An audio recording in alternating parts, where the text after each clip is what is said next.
Përshëndetje të nderuar shikues, po fillojmë edicionin e lajmeve të orës 23 në televizionin publik. Liberia demanton Serbinë se i përket pretendimit të Ivica Dačićit se ky shtet afrikan ka ngrirë njohjen e pavarësisë së Kosovës. Presidenti i shtetit liberian në pritjen që i rezervoi ministrit të jashtëm Begjet Pacolli, tha se vendi i tij jo vetëm që njeh pavarësinë e Kosovës, por shpreson se shumë shpejt të dy vendet t'i shkëmbejnë edhe ambasadorët.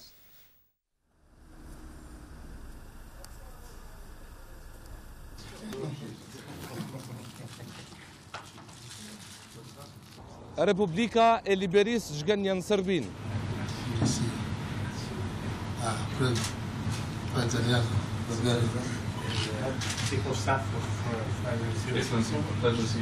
Ky shtet i cili e njohu Kosovën menjëherë pas shpalljes së pavarësisë, konfirmon raportet shtetërore bilaterale me Kosovën.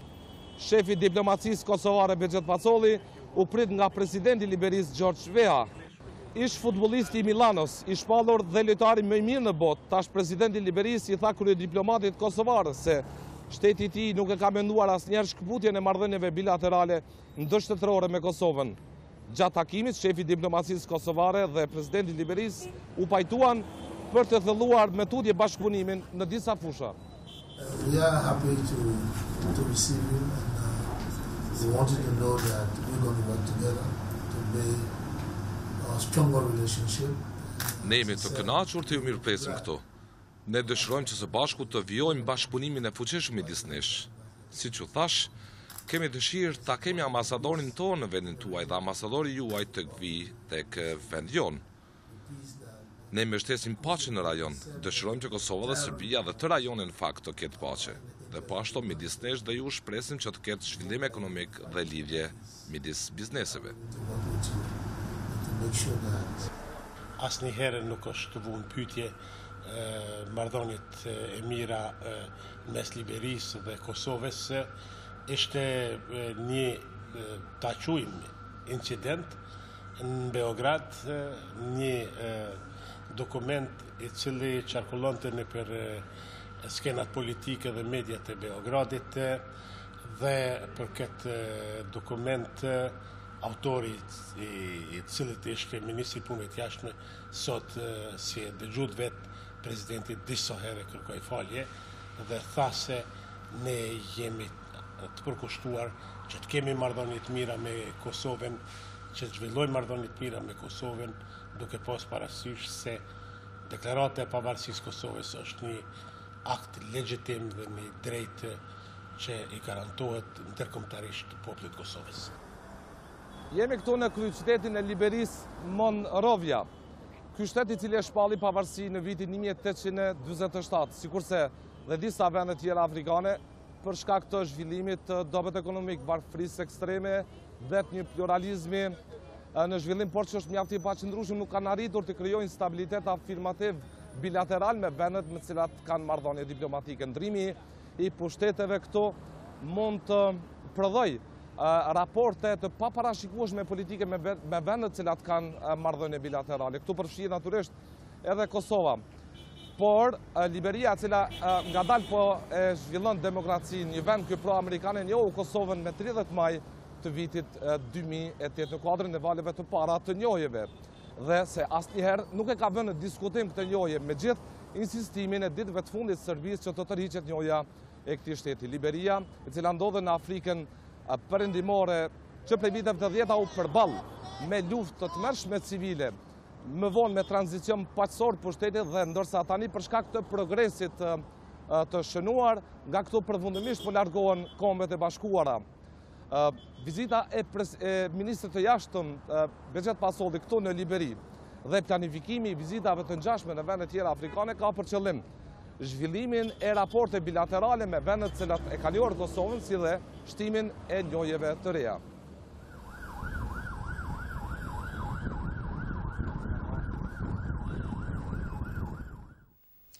Presidenti Hashim Thaçi ka mbajtur ligjërat në Këshillin Evropian për punë të jashtme në Paris. Thaçi ka folur për rëndësinë e integrimit në Bashkimin Evropian dhe për zgjidhjen e mosmarrëveshjeve dypalëshe ndërmjet shteteve në Ballkanin Perëndimor, bën të ditur presidenca. Përkundër sfidave të shumta që po kalon BE-ja, unë i përgëzoj vendet anëtare për dhënien e sinjalit pozitiv për hapjen e negociatave me Shqipërinë dhe Maqedoninë në qershor të vitit ardhshëm. Sa më shumë përparon rajoni drejt BE-s, aq më mirë është për të gjithë ne, sepse kjo thjesht në kupton paqe më të qëndrueshme, bashkëpunim ndërfqinësor, më shumë investime të huaja dhe mirëqenie më të madhe, u shpreh ndër të tjera presidenti Thaçi, thuhet në njoftimin nga presidenca. Ndërsa në Prishtinë po qëndron për vizitë zyrtare drejtoresha për Ballkanin Perëndimor nga Komisioni Evropian Genoveva Ruiz Calavera. Ajo u prit nga kryeministri Ramush Haradinaj. Ata folën për liberalizimin e vizave dhe reformën në administratë e ekonomi. Kosova do të marrë dritën jeshile nga Këshilli Evropian rreth heqjes së vizave për kosovarët. Këtë optimizëm është prehu kryeministri Ramush Haradinaj pasi në Prishtinë priti drejtoreshën e Ballkanit Perëndimor nga Komisioni Evropian Genoveva Ruiz Calavera. Biseda ka qenë e fokusuar në prioritetet e agendës evropiane për Kosovën, në reformat, edhe në ato në rend të ligj, por edhe në administratën publike në arsim, i biseduam pra edhe punë të kryme, por edhe sfidat që kemë para vetës. Jam thellë i bindur që në javë dhe muajt që vinë, edhe nga sugjerimet e drejtoreshës për zgjerim, pra do të shënojmë rezultate pikërisht në ato që janë sot tema kyçe. Zyrtarja nga Bashkimi Evropian tha se reformat e nisura në Kosovë janë e arritur e përbashkët. Jam jashtëzakonisht e lumtur që si në agendën evropiane të reformës, ashtu edhe në programin e reformave ekonomike, ne po punojmë së bashku për të ecur përpara. Të gjitha vendimet e marra nga qeveria duhet të jenë shumë kohezive në lëvizjen e asaj agende përpara, në veçanti në fushat e reformës së administratës publike dhe qëndrueshmërisë fiskale. Gjithashtu, unë e kam njoftuar kryeministrin për situatën lidhur me liberalizimin e vizave, duke theksuar se sa i rëndësishëm është për qytetarët, dhe me të vërtet shpresoj se shumë shpejt do të vijmë me një propozim në mënyrë që liberalizimin e vizave ta bëjmë realitet. Gjatë ditës, Ruiz Calavera ka takuar kryetarët e grupeve parlamentare, si dhe zyrtarë të tjerë qeveritarë. Drejtoresha për Ballkanin Perëndimor, Genoveva Calavera, takoi edhe ministrat e qeverisë së Kosovës. Ajo tha se Kosova duhet të bëhet pjesë e BE-s sepse nuk ka rrugë tjetër, duke kërkuar prej tyre që të përshpejtojnë përmbushjen e reformave. Koordinatori për reforma ekonomike, Ministri i Financave Bedri Hamza tha se dialogu për ekonominë vazhdon edhe kur vendet i bashkohen Bashkimit Evropian. Ai tha se programi është përgatitur nga vetë Kosova dhe është pranuar nga Bashkimi Evropian. Sado që rruga e reformave mund të jetë e vështirë dhe me pengesa, përpjekjet tona duhet të jenë të pandalshme dhe të vazhdueshme. Në rrugën e reformave është e qartë se ndodhin ndryshime. Mirë po ndryshimi i mentalitetit është ndryshimi më i rëndësishëm dhe determinues në realizimin e reformave. Drejtoresha për Ballkanin Perëndimor, Genoveva Calavera, tha se Kosova duhet të bëhet pjesë e BE-s, sepse nuk ka rrugë tjetër. Ajo kërkoi nga ministrat që të përshpejtojnë në përmbushjen e reformave. Është me rëndësi të themi se reformat nuk mund të vonohen. Kemi bazë të mirë për sundim të ligjit. Këto dokumente janë të rëndësishme për Kosovën. Kërkohet një veprim i gjerë që të stimulohen vendet e punës dhe konkurrueshmëria. BE do t'i ndihmoj Kosovës që t'i plotësoj reformat dhe kriteret tona ekonomike. Kjo është baza e zgjerimit. Sfida është që të kalojmë nga analiza në veprim. Gjatë ditës, zyrtarja e BE-s ka takuar edhe ministrin e drejtësisë, Abelar Tahiri. Ministri Tahiri tha se për punën e ndryshimeve ligjore janë udhëzuar nga parimet mbi të cilat është ndërtuar vetë Bashkimi Evropian. Ambasadorja e Finlandës në Kosovë, Pia Stjernvall, tha se është optimiste se së shpejti Kosova do ta ketë liberalizimin e vizave, por e thekson se vendi ka shumë për të bërë sa i përket luftës kundër korrupsionit. Shpresoj që së shpejti, ne pala finlandeze me të vërtet shpresojmë që veçanërisht të rinjt të mund të udhtojnë pa viza në Evropë sa më shpejt që të jetë e mundur. ka disa kërkesa të cilat janë të nevojshme dhe për momentin nuk e kam shumë të qartë, pasi do ta marrim vlerësimin më datën 28 të këtij muaji, besoj. Kështu që nuk e di se si do të dalë vlerësimi, por mendoj se është shumë e nevojshme të mendoni sa i përket antikorrupsionit dhe krimit të organizuar, sepse ju nuk po e bëni këtë për Bashkimin Evropian, por po e bëni këtë për veten tuaj dhe për Kosovën. Me ftesë të veçantë të qeverisë Vietnamit dhe të Fondit Global të Mjedisit, Ministrja e Mjedisit dhe Planifikimit Hapësinor Albena Reshitaj po merr pjesë në asamblenë e 6 të këtij fondi që po mbahet në Da Nang të Vietnamit. Ministrja Reshitaj u prit nga kryeministri i Vietnamit, që është edhe takimi i parë shtetëror i një delegacioni kosovar në këtë shtet që ende nuk e ka njohur Kosovën. Ajo përsëriti kërkesën për njohjen e pavarësisë së Kosovës nga qeveria e Vietnamit. Vazhdojmë tutje, Këshilli Internacionale Socialiste me votim e pranoi unanimisht kandidimin e lëvizjes vetëvendosje si antare vëzhguese në këtë organizatë ndërkombëtare të partive socialdemokrate. Kështu ka bërë të ditur kjo parti përmes një kumtese për medje. Deri para këtij vendimi, lëvizja vetëvendosje merrte pjesë në takime si subjekt politik me statusin e të ftuarit.